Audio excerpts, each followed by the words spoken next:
इसके अंदर अपन chapter start करने जा रहे हैं स्टैटिक मेथड, है ना। अब स्टैटिक मेथड क्या होता है पाइथन के अंदर, उसको अपन समझ लेते हैं। A static method is a function inside a class, मतलब एक ऐसा फंक्शन जो कहाँ होता है, क्लास के अंदर अंदर होता है, ठीक है ना। Static method is a function, एक फंक्शन होता है जो क्लास के अंदर होता है, that does not use self और ऑब्जेक्ट डेटा, मतलब ऐसा होता है कि जो ऑब्जेक्ट के अंदर का डेटा नहीं यूज करता है ना सेल्फ यूज करता है। यानी कि अभी तक हमने ये पढ़ा था कि अगर हमको ऑब्जेक्ट की बात करें अगर अपन, तो ऑब्जेक्ट में क्या करना पड़ता था, ऑब्जेक्ट के लिए अपने को सेल्फ लिखना पड़ता था, है ना। सेल्फ लगाते हैं ना कि सेल्फ क्या होगा, करंट ऑब्जेक्ट का रेफरेंस होगा। लेकिन अगर मुझे इसका यूज नहीं करना है सेल्फ का, तो इसलिए हम क्या करेंगे, फिर एक इसके अंदर इनबिल्ट फंक्शन होता है स्टैटिक, स्टैटिक मेथड, जो इसका अपन यूज कर सकते हैं। देखिए करेंगे कैसे, तो उसको करने के लिए सबसे पहले हमको करना क्या है, एक नई फाइल बना लेते हैं, स्टैटिक मेथड। देखिए सबसे पहले अपन करेंगे क्या, एक क्लास बनाते हैं। तो मैंने यहाँ पर लिखा क्लास, और क्लास का नाम मैंने लिख दिया मैसेज, कि अपन क्या करवाएंगे, एक मैसेज प्रिंट करवाएंगे, MESSAGE, ठीक है। अब इस क्लास के अंदर क्या करेंगे अपन, क्लास के अंदर अपन एक फंक्शन बना रहे हैं, तो डेफ, और क्या करते हैं अपन यहाँ पर, डेफ लिखने के बाद में फिर अपन फंक्शन का नाम लिखते हैं। तो फंक्शन का नाम रहेगा से हेलो, जो क्या कराएगा, हेलो मैसेज प्रिंट कराएगा। तो से हेलो नाम से एक फंक्शन बनाया, और इस फंक्शन के अंदर अपन ने मैसेज दिया कि प्रिंट होना चाहिए, जब इस फंक्शन को कॉल किया जाए तो मैसेज क्या आना चाहिए, हेलो आना चाहिए। और आपको पता है कि जनरली अभी हमको यहाँ पर सेल्फ लगाना पड़ेगा, अगर सेल्फ नहीं लगाएंगे तो एरर आएगी, ठीक है, ऑब्जेक्ट का रेफरेंस नहीं जाएगा। तो मैंने एक ऑब्जेक्ट बनाया M1, M1 मतलब मैसेज वन, जो मेरी कौन सी क्लास का है, इस मैसेज क्लास का है। तो अभी मैं अगर कॉल करूँ इस M1 से हेलो फंक्शन को, तो मेरा आउटपुट आ जाएगा। मेरा आउटपुट क्या आएगा, यहाँ से कॉल जाएगी इस फंक्शन के पास में, और वो आउटपुट क्या दे देगा, हेलो दे देगा। तो सिंपल सा आउटपुट अपने को दिख जाएगा। बट अब मुझे क्या करना है, मुझे यहाँ पर मैं चाह रहा हूँ कि अगर मैं इस ऑब्जेक्ट का यूज नहीं करता हूँ, ऑब्जेक्ट का यूज नहीं करता हूँ, तो डायरेक्ट अगर क्लास नेम से करूँ, या अगर चलिए ऑब्जेक्ट का यूज अगर मैं कर भी रहा हूँ, तो फिर मुझे क्या करना है, सेल्फ लिखना पड़ रहा है ना। तो अगर मैं इसको हटा दूँ तो अभी तो मेरे पास एरर आ जाएगी। ये देखिए आ गई, क्योंकि हमने उसको आर्ग्यूमेंट नहीं दिया मैसेज, ठीक है ना। फंक्शन को एक आर्ग्यूमेंट देना पड़ेगा। ये बोल रहा है कि मैसेज से हेलो, मैसेज क्लास के अंदर जो हेलो फंक्शन है, टेक 0 पोजिशनल आर्ग्यूमेंट, हाँ, बट 1 वाज गिवन, बट एक क्या है, एक भी नहीं दिया आपने को, तो एक तो देना ही था उसको, लेकिन हम तो 0 उसको यस सर। आर्ग्यूमेंट दिए हैं। तो फिर उस केस में क्या है, हम यहाँ पर एक मेथड जो इनबिल्ट मेथड है उसका नाम है स्टैटिक मेथड। तो अपन डायरेक्टली क्या लिखेंगे, जो भी फंक्शन है उस फंक्शन के ऊपर आप क्या लिख दोगे, स्टैटिक मेथड लिख दोगे। तो इसको लिखने से होगा क्या, कि जो हमारे मेथड है, जो भी मतलब ये फंक्शन है, अब उस फंक्शन को जरूरत नहीं है किसकी, एक ऑब्जेक्ट की। तो देखो डायरेक्ट ये कॉल हो जाएगा, हो गया हेलो, मतलब सेल्फ की जरूरत नहीं है, यहाँ पर सेल्फ की क्या है, जरूरत नहीं है। अब बिना सेल्फ के भी क्या होगा, ये फंक्शन चल जाएगा। और दूसरा, अगर मैं चाहूँ तो इसको कैसे कॉल कर सकता है तरीके से, देखिएगा, मैंने अभी तो क्या किया, क्लास से ऑब्जेक्ट से कॉल किया, बट मैं चाह रहा हूँ क्लास नेम से अगर मुझे कॉल करना है, तो मैं सीधे क्या करूँगा, प्रिंट लगाता हूँ। यहाँ पर लगाया मैंने प्रिंट, और प्रिंट करना है मुझे किसको, इस मैसेज के अंदर के मैसेज क्लास के से हेलो फंक्शन को कॉल करना है। तो आप पहले क्लास का नाम लिख दीजिए। तो यहाँ पर क्या करेंगे, क्लास का नाम हमारी मैसेज है, और डॉट लगा के उस फंक्शन का नाम लिख दीजिए जिसको कॉल करना है। तो ये भी अपन कर सकते हैं। तो डायरेक्ट क्लास का नाम देके हम क्लास के फंक्शन को कॉल कर रहे हैं। तो ये भी आप कर सकते हैं, मतलब अभी तक हमने सीखा कि ऑब्जेक्ट के थ्रू भी कर सकते हैं और डायरेक्ट भी। अच्छा फंक्शन डायरेक्ट कॉल किया ना, प्रिंट थोड़ी करवाएंगे फिर अपन, मैंने प्रिंट लगा दिया, है ना। वही आपकी वाली गलती हो गई उस दिन वाली प्रिंट के अंदर लिख दिया तो नन वैल्यू आ रही थी ना। अपन ने क्या किया, क्लास के नाम से सीधे से हेलो को कॉल कर दिया। ठीक है, तेरा आया समझ में, इतने में कोई डाउट? Yes sir. सर ये स्टैटिक मेथड इसीलिए लिख रहे हैं ताकि सेल्फ हटा सके। हाँ, सेल्फ को हटा सके अपन, सेल्फ की बार बार हमको लिखना ना पड़े अपने को सेल्फ को। Okay sir. अब देखो इसमें कैलकुलेटर बनाते छोटा सा अपन, और वो कैलकुलेटर क्या करेगा, 2 नंबर का सम करेगा, है ना। तो एक काम करते हैं, अपन एक क्लास बनाते हैं, और क्लास का नाम अपन ऐड रख देते हैं, या कैलकुलेटर, हाँ ठीक है, ऐड रख देते हैं, ठीक है। तो ऐड नाम की क्लास बनाई है मैंने, और इस क्लास के अंदर एक फंक्शन बनाया, क्या नाम से बना दे फंक्शन, फंक्शन का नाम, एक काम करते हैं, क्लास का नाम कैलकुलेटर रखते हैं, कैलसी, और इसका नाम रख देते हैं ऐड, ठीक है। ये हो गया। अब इसके अंदर 2 आर्ग्यूमेंट लेंगे। अब सेल्फ तो अपन लेंगे नहीं, तो हम सेल्फ नहीं लेंगे तो ऊपर क्या लगाना पड़ेगा अपने को, at the rate static method, ठीक है, ये लगा दिया। और बस सेल्फ नहीं लेंगे तो सेल्फ की देखिए 2 आर्ग्यूमेंट्स तो लेंगे अपन, तो एक ए हो जाएगा और एक मेरा क्या हो जाएगा बी। एक वैल्यू ए में आ जाएगी और मैं चाह रहा हूँ दोनों आउटपुट को रिटर्न कर दें, किसको, ए प्लस बी को, जो भी ए और बी का एडिशन हो उसको रिटर्न कर दिया जाए। तो अब मैं फंक्शन कॉल करता हूँ, तो कॉल करता हूँ तो आपको ऑब्जेक्ट बनाना पड़ेगा। तो ऑब्जेक्ट बनाते हैं अपन अपनी क्लास का, तो क्लास का ऑब्जेक्ट जैसे C1 मैंने बनाया, और ये कौन सी क्लास का है, मेरी केएलसी क्लास का है। और इसके अंदर देखिए जब हम फंक्शन को कॉल करेंगे, कौन से, अपने ऐड फंक्शन को कॉल करेंगे, तो उसको कितने आर्ग्यूमेंट देने पड़ेंगे, 2 आर्ग्यूमेंट देने पड़ेंगे। तो मैंने क्या किया, 2 आर्ग्यूमेंट दिए, कॉल किया ऐड फंक्शन को, किससे, ऑब्जेक्ट से। तो C1 से मैंने कॉल किया ऐड को और 2 आर्ग्यूमेंट्स मैंने पास कर दिए, ठीक है। तो ऐड को जैसे ही कॉल हुआ तो एक वैल्यू 3 मिलेगी, अगली 4 मिलेगी, तो वो उन दोनों को ऐड करेगा और रिटर्न करेगा, तो रिटर्न की वैल्यू इसके पास आएगी। तो एक काम करते हैं, जो भी आउटपुट आएगा उसको अपन पहले के स्टोर कर लेते हैं। तो एक वेरिएबल बना लेते हैं अपन क्या, सम नाम से, कि सम के अंदर हम उसको स्टोर कर रहे हैं, और जो भी आउटपुट होगा फिर उसको अपन प्रिंट कर देंगे। तो देखिए मेरा आउटपुट क्या आता है, 7 आना चाहिए। देखिए आंसर सर कितना यदि आ अपन गया। प्रिंट सम नहीं भी कर रहे तब भी आउटपुट तो आ रहा है। नहीं नहीं नहीं, प्रिंट सम लिखेंगे तो वो इसमें स्टोर हो जाएगा ना, केवल आउटपुट नहीं आएगा ना। सर ये सम वाली लाइन इसमें आप यदि ऐसा अपन कर ऐसा सकते हो कि लिखते हैं, यहाँ पे प्रिंट लिख सकते हो फिर। नहीं C1 डॉट एड लिख के अपन जो कर रहे हैं सर उससे भी आउटपुट आ रहा है C1 कि डॉट ऐड प्रिंट कर रहे प्रिंट हैं, सब। मतलब इसको हटा दो, हाँ मतलब C1 ऐसा। डॉट, हाँ अब अब अब भी रन करें आउटपुट इसको, तो आ रहा है। कहाँ आ रहा है। तो मेरे इसमें तो आ गया 9, आउटपुट ही आ गया सीधे अरे तो रिटर्न आपने में। यहाँ पे प्रिंट लगाया कि ऊपर रिटर्न की जगह। सर प्रिंट तो स्टेटमेंट यूज ही नहीं करा मैंने। क्या बात कर रहे हो, ऐसा कौन सा कोड लिखा आपने। तो ये भी कर सकते हैं अपन कि प्रिंट के अंदर हमने क्या किया, प्रिंट के अंदर जो भी फंक्शन कॉल हुआ था वो वैल्यू इधर से रिटर्न लेके आएगा, जो भी वैल्यू रिटर्न आएगी इस फंक्शन के पास वो प्रिंट कर दी जाएगी। तो ये भी अपन कर सकते हैं, है ना, क्लियर इतना। ओके सर, हाँ सर। ठीक है, चलिए आगे देखते हैं अपन।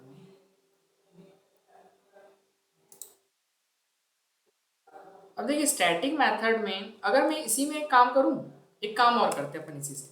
मैं इसमें तो अभी कैसे कॉल किया मैंने, ऑब्जेक्ट बना के, बिना ऑब्जेक्ट से कॉल करता हूँ मैं सीधे क्लास से।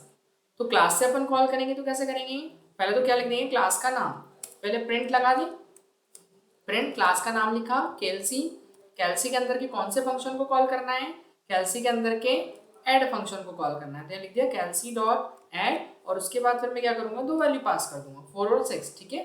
तो ये 4 ए में जाएगा, 6 बी में चले जाएगा, दोनों को ऐड कर देगा, आपका आउटपुट आ जाएगा। ये देखिए क्लियर हुआ क्या इतना।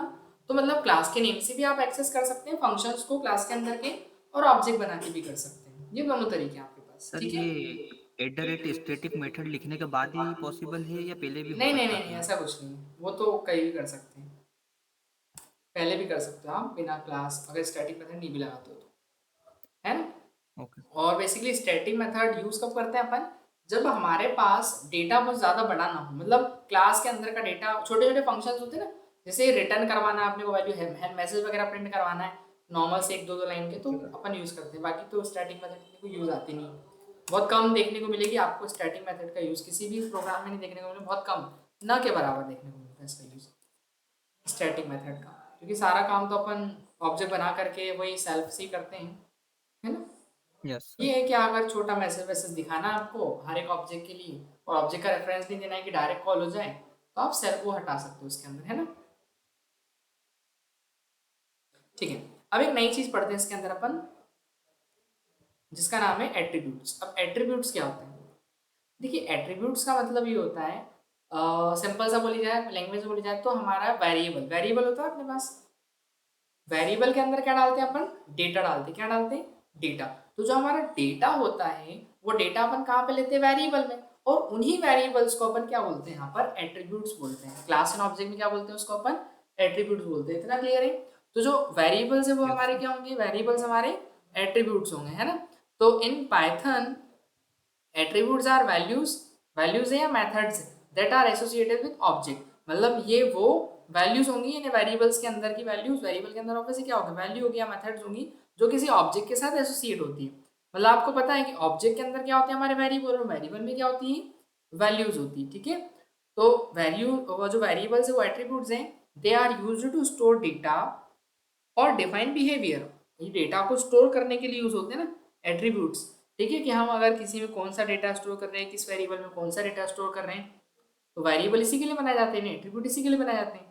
Attributes can belongs to classes और instance and are accessed using dot notation, कि ये बनाए क्यों जाते हैं, एट्रीब्यूट्स बनाए क्यों जाते हैं, वेरिएबल बनाए क्यों जाते हैं, कि हम उसको एक्सेस कर पाए उसके अंदर की वैल्यू को। और वैल्यू को एक्सेस कैसे करते हैं, अगर कोई ऑब्जेक्ट है और उस ऑब्जेक्ट के अंदर जो भी वेरिएबल है उसको हमको एक्सेस करना है, तो हम कैसे लिखते हैं, पहले तो ऑब्जेक्ट का नाम लिखते हैं और फिर एट्रीब्यूट का नाम लिखते हैं। कैसे इसको समझते हैं, हालांकि पहले अपन ने देखा है, जैसे इस तरीके से अपन क्लास बनाते हैं ना, और क्लास मान लो मैंने क्या दिया, पर्सन नाम की एक क्लास बनी, ठीक है, और इस पर्सन का मैं नेम ले रहा हूँ, क्या नेम इज इक्वल्स टू, और लिख दिया मैंने नाम, ठीक है, ये नाम लिया अपन ने। अब इसके बाद मैं क्या करूँगा, अब मुझे अगर इसको प्रिंट करवाना है, एक्सेस करना है, ये मेरे क्लास के अंदर है, तो मैंने क्लास का ऑब्जेक्ट बनाया P1, और P1 जो है मेरा ऑब्जेक्ट है किस क्लास का, मेरी पर्सन क्लास का, तो पर्सन क्लास का ये क्या हो गया, एक ऑब्जेक्ट हो गया, ठीक है।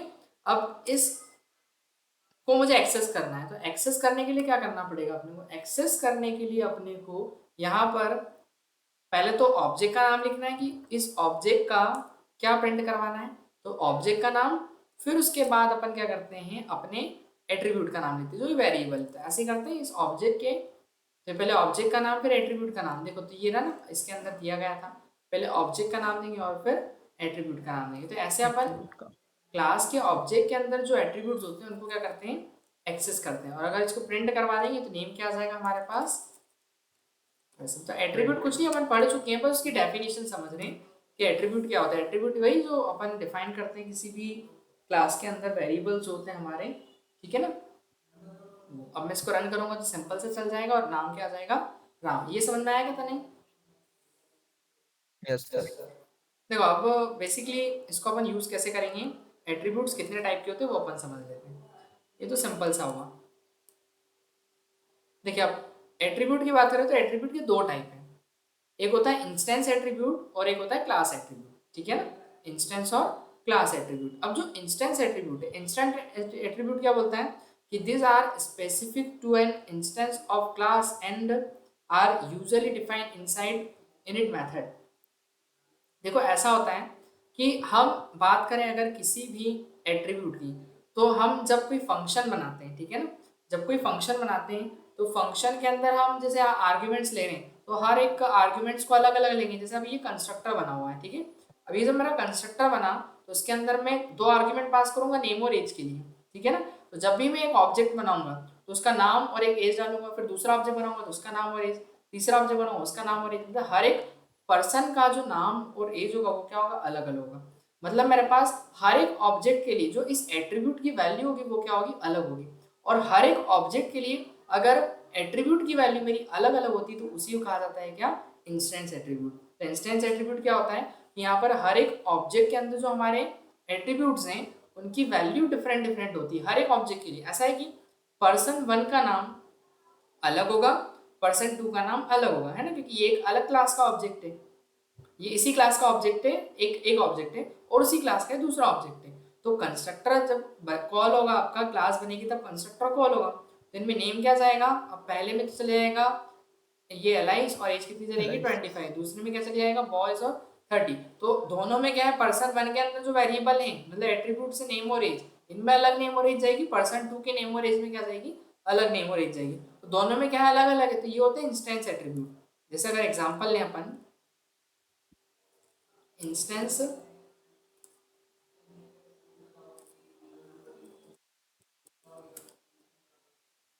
एट्रीब्यूट, ठीक है, इंस्टेंस एट्रीब्यूट। तो इंस्टेंस एट्रीब्यूट के लिए अपन करेंगे क्या, एक क्लास बनाते हैं। मैंने क्लास बनाई किस नाम से, पर्सन नाम से, ठीक है, और एक कंस्ट्रक्टर बनाया इसके अंदर डेफ अंडरस्कोर अंडरस्कोर इनिट, ठीक है, ये कंस्ट्रक्टर है। कंस्ट्रक्टर के अंदर मैं दो वैल्यू लूंगा, एक तो नेम लूंगा पर्सन का और क्या लूंगा, एज लूंगा, ठीक है। और फिर उस नेम को कहाँ पे लिखूंगा, ऑब्जेक्ट के नेम में। तो मैंने लिखा self dot name is equals to name, name से वैल्यू चली जाए, और एक बनाएंगे अपन सेल्फ डॉट एज में वैल्यू कहाँ जानी चाहिए, अपनी एज से आनी चाहिए, ठीक है। इतना क्लियर है। अब इसके बाद यस इनकी सर। वैल्यूज को शो करवाना है। शो तो चलो बाहर से ही कर लेंगे अपन। अब देखो क्या है कि अब जब मैं ऑब्जेक्ट बनाऊंगा, मैं P1 ऑब्जेक्ट बनाया। P1 मतलब पर्सन वन ऑब्जेक्ट, जो किस क्लास का है, मेरी इसी पर्सन क्लास का है। ठीक है, तो पर्सन क्लास का एक ऑब्जेक्ट बना लिया। अब देखिए, जब ऑब्जेक्ट क्रिएट होता है तो कंस्ट्रक्टर कॉल होता है, तो कंस्ट्रक्टर है क्या हमारे इसमें, हाँ है। तो कंस्ट्रक्टर को दो आर्ग्यूमेंट चाहिए। तो मैं पहले ऑब्जेक्ट के एट्रीब्यूट, मतलब इस एट्रीब्यूट में क्या वैल्यू भेज रहा हूँ, इस एट्रीब्यूट में वैल्यू भेज रहा हूँ मोहित। ठीक है, और उसके बाद उसकी एज क्या भेजी अपन ने, 67। ठीक है, अब पर्सन टू जो है, उसके लिए मैंने एक ऑब्जेक्ट बनाया P2। अब ठीक है, ये मान लेते हैं दूसरे पर्सन है, तो उसका एक ऑब्जेक्ट बना दिया और इसका नाम है जय, और एज इसकी 72। ठीक है, ये दोनों हो गए अलग अलग। फिर इसके बाद अब अगर आगे चलते हैं, तो अब मुझे क्या करवाना है, प्रिंट करवाना है। किसको प्रिंट करवाना है, अब मुझे प्रिंट करवाना है P1 का P1 जैसे और नेम, P2। और P1 का एज। तो जैसे मैंने प्रिंट करवाया P1 का नेम, मैंने प्रिंट लिखा P1 डॉट नेम, बताइए क्या आएगा। मोहित इन 67। नहीं नहीं, नेम ओनली नेम। अच्छा हाँ, नेम तो मोहित आएगा। नेम मोहित आ जाए, मतलब कि ये जो P1 ऑब्जेक्ट है, उस P1 ऑब्जेक्ट के एट्रीब्यूट में क्या वैल्यू गई है, मोहित। ठीक है, लेकिन अगर मैं वहीं पर P2 ऑब्जेक्ट की नेम प्रिंट कराऊं तो क्या आएगा, जय आएगा। जय। हाँ है ना, सर। तो दोनों ऑब्जेक्ट के अंदर जो वैल्यू वो सेम है कि अलग अलग है, ऑब्जेक्ट के वेरिएबल के एट्रीब्यूट्स की, ऑब्जेक्ट के एट्रीब्यूट्स की अलग वैल्यू अलग। क्या अलग अलग है। तो हर एक ऑब्जेक्ट में अगर वैल्यू अलग अलग होती है एट्रीब्यूट्स की, तो उसको कहा जाता है इंस्टेंस एट्रीब्यूट। आ रहा समझ में, ये देखो वहीं तो क्लियर है इतना। और एज प्रिंट कराना है तो वो तो आप कर ही लोगे, कि P1 की एज कराना है तो P1 डॉट एज लिख देंगे, P2 की करवाना है तो P2 डॉट एज, ऐसा कर देंगे अपन। ठीक है ना, तो वो भी आ जाएगी।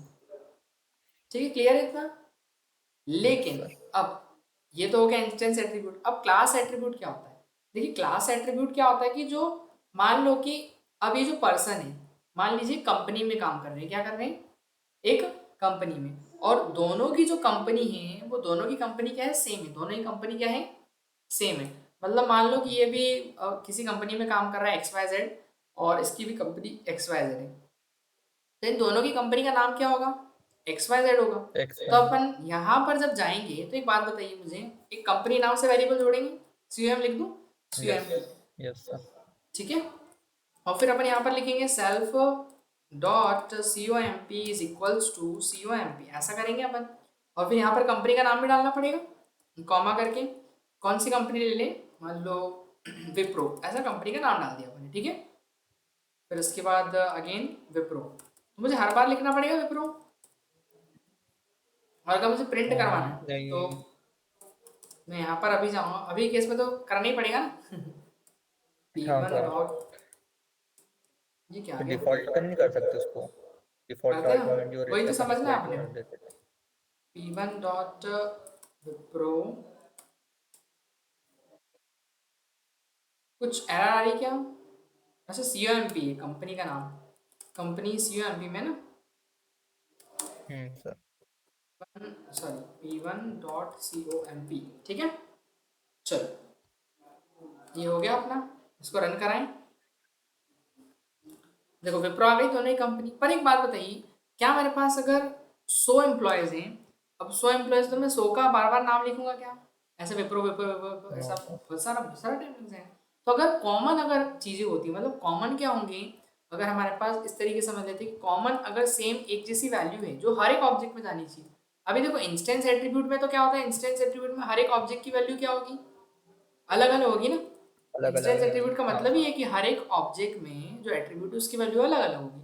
लेकिन क्लास एट्रीब्यूट क्या होता है, क्लास एट्रीब्यूट वो होता है कि हर एक ऑब्जेक्ट में एट्रीब्यूट की वैल्यू जो होगी वो क्या होगी, सेम होगी। क्या होगी, सेम होगी, बस यही है डिफरेंस। सेम हुई। है ना, मतलब कि इसके अंदर P1 के अंदर जो एट्रीब्यूट है, जैसे P1 के अंदर अपन एक एट्रीब्यूट तो बनाना चाह रहे हो, तो हम उसको डिफाइन क्या करेंगे, उसको डिफाइन हम क्लास लेवल पे करेंगे। कहाँ पे करेंगे, क्लास लेवल पे। तो हम जब भी क्लास बनाते हैं तो वहीं पर ही अपन डिफाइन कर देते हैं। तो मैं यहाँ पर क्या COMP लेता हूँ और कंपनी का नाम क्या कर दिया मैंने, विप्रो कर दिया। इतना क्लियर है, विप्रो। ये क्लास लेवल पे डिफाइन कर दिया यस अपन ने। सर। ठीक है, और ये जो क्लास लेवल पे डिफाइन हुआ अपना, अब मुझे अगर इसको एक्सेस करना है तो मैं क्या करूंगा, अगर मैं P1 के जैसे प्रिंट कराता हूँ किसको, कंपनी को, तो मेरे पास देखते हैं आउटपुट क्या आता है। अरे सॉरी, गलत जगह लिख दिया अपन ने। P1 के कंपनी को, ठीक है, और फिर इसके बाद डॉट, और फिर मैं P1 के P2 के कंपनी को प्रिंट करवाता हूँ, ठीक है। इतना क्लियर है? कोई डाउट इसमें? No sir. तो देखिए आप यहाँ पर विप्रो यहाँ भी आया, विप्रो यहाँ भी आया, पर हमने तो डाला ही नहीं था, नए इसमें डाला P1 में ना P2 में, क्योंकि वो ऑटोमेटिकली उन ऑब्जेक्ट्स के एट्रीब्यूट्स में चले जाता है। क्लास लेवल में जो भी हम एट्रीब्यूट डिफाइन करते हैं, उन एट्रीब्यूट्स की वैल्यू ऑटोमेटिकली दे दी जाती है किसको? उन ऑब्जेक्ट्स को। आ रहा है क्या समझ में? ठीक है ना। तो ऐसा हमको बार बार उसमें तो विप्रो मतलब कंपनी का नाम एक नया थर्ड वेरिएबल बना के लिखना पड़ रहा था, बट अगर सेम चीज आप कौन सा एट्रीब्यूट बनाओगे? क्लास एट्रीब्यूट, बट अगर अलग अलग वैल्यूज चाहिए तो फिर उसके लिए तो इंस्टेंस ही बनाना पड़ेगा आपको, ठीक है। क्लियर है इतना? ये दो तरह के एट्रीब्यूट्स होते हैं, और कोई डाउट तो नहीं? Okay sir. ठीक है, तो ये देखिए लिखा हुआ है कि this are shared across all instance of class, मतलब सब में शेयर होते हैं। जैसे अब ये स्कूल का नेम इन्होंने क्या किया? Greenwood high. अब जैसे कुछ स्टूडेंट्स होंगे, जैसे स्टूडेंट 1 स्टूडेंट 2, तो इनके स्कूल का नाम तो सेम ही रहेगा ना। अब जब स्कूल का नाम सेम रहेगा तो उसको क्लास लेवल पे डिफाइन कर दिया, तो ये हो जाएगा क्लास एट्रीब्यूट, और ये जो है हमारे ये कौन से हो गए? इंस्टेंस एट्रीब्यूट, ठीक है ना। चलो ये भी हो गया अपना क्लास ओके एट्रीब्यूट सर। और इंस्टेंस एट्रीब्यूट। स्टैटिक मेथड भी समझ में आ गया। चलो अब आगे डिस्कशन कर लें अपन।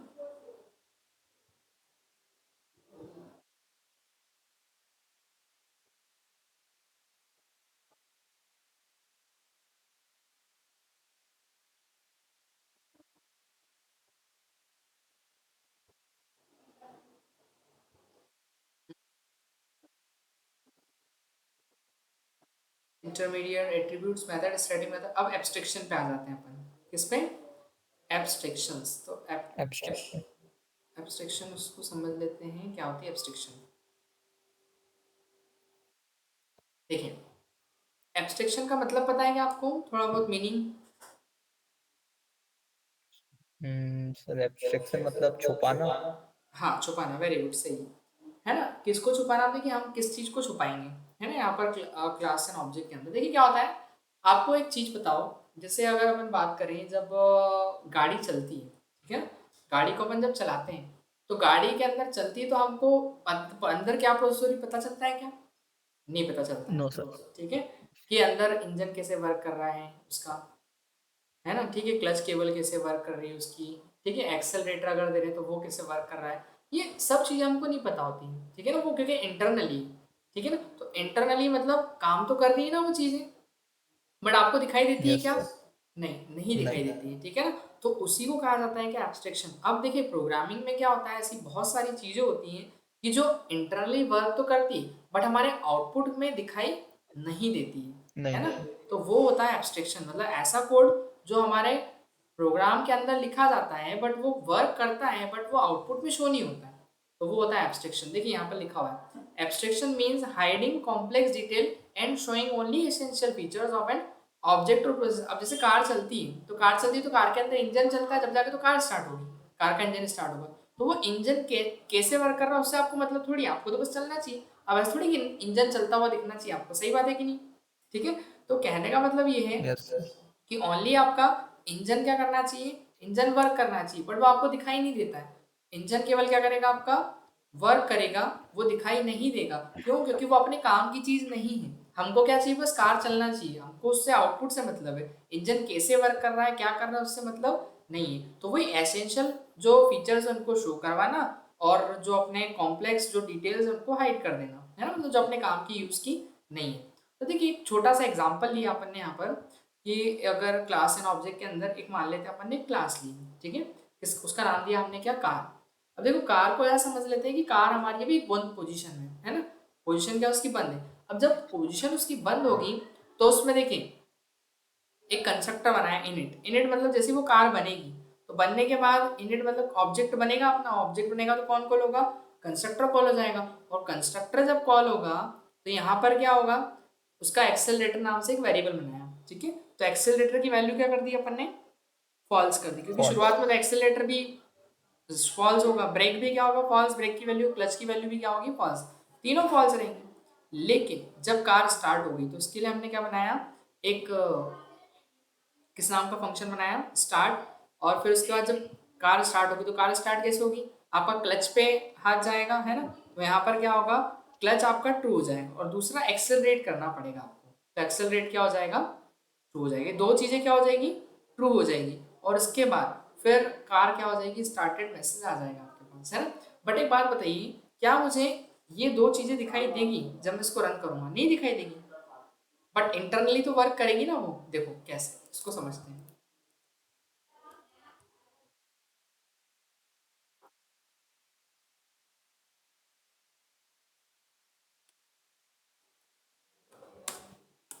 एब्स्ट्रैक्शन, देखिए, तो मैंने क्या किया, बेसिकली क्लास बनी, क्लास का अपन क्या नाम देते हैं, इसके मैं एग्जांपल दूंगा आपको, है ना, तो वो आप करना। जैसे एग्जांपल और भी ले सकते हैं अपन, जैसे जब अपन चाय बनाते हैं, है ना, ठीक है, तो चाय बनाते हैं तो उसमें क्या होता है, चाय जब बनाई जाती है तो उसमें जैसे अपन ने पानी डाला, ठीक है, अब पानी मान लो अपन ने 1 कप चाय बना दी, और 1 कप चाय बनानी तो हमको पानी कितना लेना पड़ेगा और दूध कितना लेना पड़ेगा, बताओ। आधा कप पानी 1 कप दूध। हाँ, है ना, मतलब लेकिन चाय कितनी बनेगी आपकी, 1 कप बनेगी, हम्म। क्योंकि वो आधा कप जो है वो तो क्या हो जाएगा, चले जाएगा, उड़ उड़ जाएगा ना वो तो, जाएगा। ठीक है, हम्म। वो चले हाँ। जाएगा। लेकिन उसने प्रोसेस किया ना, बट वो प्रोसेस आपको दिखी थोड़ी, है ना, वो क्या हुआ, प्रोसेस नहीं दिखी आपको, लेकिन आपको कंप्लीट आउटपुट तो मिला ना एक चाय, मतलब आप बोलेंगे सामने 1.5 गिलास रखा था, मतलब 1.5 गिलास में 1.5 कप, मतलब सब मिला के टोटल पानी और दूध को मिला के, लेकिन हमको आउटपुट क्या मिला, आउटपुट तो केवल क्या मिला अपने को, 1 कप ही मिला अपने को, है ना। तो वो जो है वो क्या हुआ, उसमें हाइड हो गया कि नहीं, आधी चीजें क्या हो गई, हाइड हो गई, लेकिन है तो वो उसी में, ठीक है ना, तो वो वर्क यस। कर रही है। तो कहने का मतलब ये है कि जैसे अपन एक क्लास बनी किस नाम से, कार नाम से, और कार के अंदर मैंने कंस्ट्रक्टर बनाया, डेफ अंडरस्कोर अंडरस्कोर इनिट नाम से क्या बनाया मैंने, एक फंक्शन बनाया, और इनिट सर फंक्शन इसको जो, एडरेट स्टैटिक मेथड लेकर सॉल्व करिए ना आप। ये सेल्फ हटा दो सर। सेल्फ हटा दें अपन इसका, ठीक है, हाँ। चलो तो ये लगा देते हैं अपन यहाँ पर @static मेथड, ठीक है। Yes sir. चलो तो अब यहाँ पर अपन ने सबसे पहले तो कार में क्या क्या लेंगे अपन, सेल्फ डॉट, अच्छा सेल्फ नहीं लिया अपन, सेल्फ की तो जरूरत ही नहीं है अब, ठीक है ना, तो अपन क्या लेते हैं, एक क्लच नाम से क्या ले लेते हैं, क्लच रहेगा ना शुरू में, क्लच कैसे लिखते हैं, सी एल यूटीएच। यू, ओनली इतना लिख दूँ, हाँ सर। और क्लच की जो वैल्यू है शुरू में, क्लच क्या रहेगा अपना, फॉल्स। फॉल्स रहेगा, ठीक है, और फिर इसके बाद और क्या लेंगे, क्लच ब्रेक, बी आर के, ब्रेक भी क्या रहेगा हमारा, ब्रेक भी फॉल्स रहेगा, है ना, और फिर इसके बाद एक लेंगे अपन क्या, एक्सेलरेटर, ठीक है, तो एक्सेलरेटर। एक्सेलरेटर की वैल्यू भी जो है वो क्या हो जाएगी मेरी, फॉल्स हो फॉल्स। जाएगी, ठीक है। चलो ये तीनों हो गया, है ना, तो ये तीनों वैल्यू फॉल्स है, लेकिन जब कार स्टार्ट होगी, जैसे आपका ऑब्जेक्ट बनेगा, जैसे मैंने एक ऑब्जेक्ट बनाया, तो कार1 क्लास का एक ऑब्जेक्ट बनाया, जैसे कार1 बना ली, कार1 कौन सी क्लास का ऑब्जेक्ट है मेरी, कार क्लास का, मतलब कार पहली कार क्लास का। बनी। अब देखिए जब मेरी कार बनी, तो कार बनी तो क्या कॉल हुआ, कंस्ट्रक्टर कॉल हुआ, अब कंस्ट्रक्टर होगा कि नहीं होगा, यस सर। होगा ना, तो हाँ। कंस्ट्रक्टर जब कॉल होगा तो क्लच में वैल्यू क्या डालेगा, फॉल्स, ब्रेक में क्या फॉल्स। डाल देगा, फॉल्स, एक्सेलेटर में क्या डाल देगा, फॉल्स डाल देगा, ठीक है, तीनों वैल्यू में क्या फॉल्स। चलेगा, फॉल्स चलेगा, पर आपको दिखाई फॉल्स। दिया क्या, नहीं, नो सर, ये एग्जीक्यूशन नहीं बट दिखाई दिया। इंटरनली तो काम करा ना उसने, इंटरनली क्या किया है, यस। काम किया काम उसने, है कर। ना, हेलो, हाँ मैम, हाँ मैम, ठीक है, तो नहीं क्लियर हो गया, तो यस इंटरनली सर। तो उसने वर्क किया, पर आपको दिखाई नहीं दिया, ऐसे ही तो होता है कि कार में भी जब चालू होती है पर इंटरनली वर्क तो करती है इंजन, की काम पर दिखाई नहीं देता अपने को। अब जैसे मैं कार को स्टार्ट करूंगा, तो मैंने एक फंक्शन बनाया, कौन सा, इसमें भी लगा देते हैं @static METH, ठीक है, एक ये फंक्शन सर बनाया डबल मैंने, से क्यों लिखा है? एक बार एट स्टैटिक नहीं नहीं मेथड नहीं लिखेंगे तो नहीं सब पे वर्क नहीं करेगा? नहीं, सब में नहीं, जिस फंक्शन के पहले लगाना वहाँ लिखना पड़ता है अपने को हर बार, ऐसा होता है ना। देखो अब यहाँ पर स्टार्ट नाम से एक फंक्शन बनाया आपने, ठीक है, चलेगा, यस सर। स्टार्ट। अब देखो जब कार स्टार्ट होगी तो क्लच क्या होगा, क्लच तो दबाना पड़ेगा ना, क्लच की वैल्यू को क्या करेंगे अपन, ट्रू कर देंगे, सही बात है। फिर उसके बाद और ब्रेक तो दबाएंगे नहीं, शुरू में एक्सेलरेटर करना पड़ेगा, तो एक्सेलरेटर की वैल्यू क्या होगी अपनी, ट्रू हो जाएगी, ठीक है। तो और इसके बाद फिर क्या करेंगे, और एक मैसेज देते हैं कि क्लच और एक्सेलरेटर दबा दिया तो कार क्या होगा, स्टार्ट होगा। तो अपन एक मैसेज देते हैं कि कार इज स्टार्टिंग, ठीक है। क्या मैसेज दे दिया, कार इज स्टार्टिंग, ठीक है। चलो अब मैंने क्या किया, इस कार1 से कॉल किया किसको, कार1 से कॉल किया मैंने इस स्टार्ट फंक्शन को, कर दिया, ठीक है। अब बताओ आउटपुट क्या आएगा मेरा, कार 1 से स्टार्ट करा, सर ये कार इज स्टार्टिंग आ जाएगी। कार स्टार्टिंग आ जाएगी, लेकिन उसने क्लच को ट्रू किया होगा कि नहीं, कॉल से,